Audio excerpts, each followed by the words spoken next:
छोटा सा बालक जब अपनी तोतली वाणी में कुछ बोलता है ना, तो उसके जो माता पिता होते हैं वह बड़े प्रसन्न होते हैं।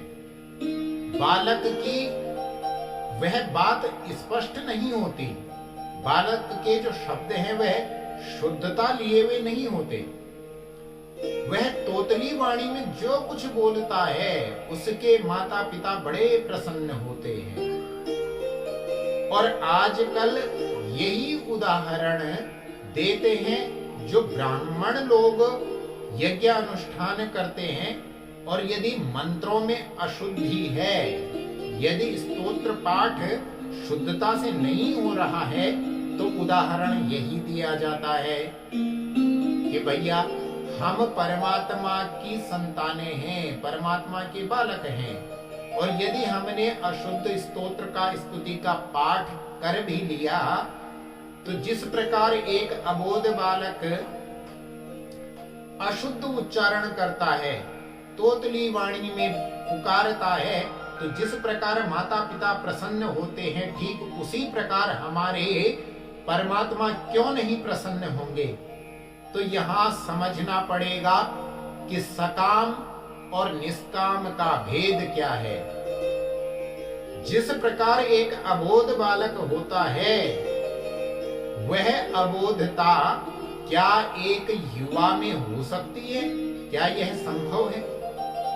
एक छोटा सा बालक निर्विकार होता है, किसी भी प्रकार का विकार उसके मन में नहीं होता, उसकी बुद्धि में नहीं होता। बुद्धि विकार रहित होती है, मन विकार रहित होता है।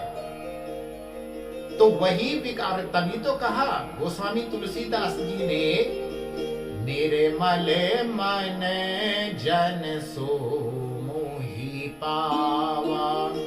परमात्मा कहते हैं कि जिस व्यक्ति का मन निर्मल है वही मुझे प्राप्त करता है। क्यों?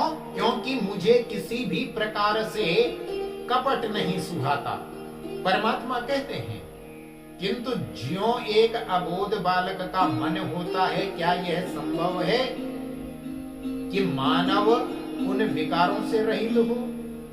हम न जाने कितने तो कामनाएं अपने मन में लिए हुए परमात्मा का पूजन करते हैं, परमात्मा का अर्चन करते हैं, और जब बात उच्चारण की आती है, शुद्धता की आती है मंत्रों में, तो ब्राह्मण लोग ही कहना प्रारंभ कर देते हैं, जो बालक कहे तो तरी बाता।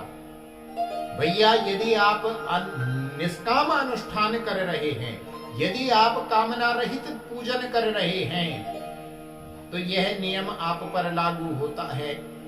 किंतु संकल्प आप ले रहे हैं और संकल्प में कह रहे हैं, अप्राप्त लक्ष्मी प्राप्त्यर्थम प्राप्त लक्ष्म्यांदानोपभोगार्थे चिरकालम संरक्षणार्थे।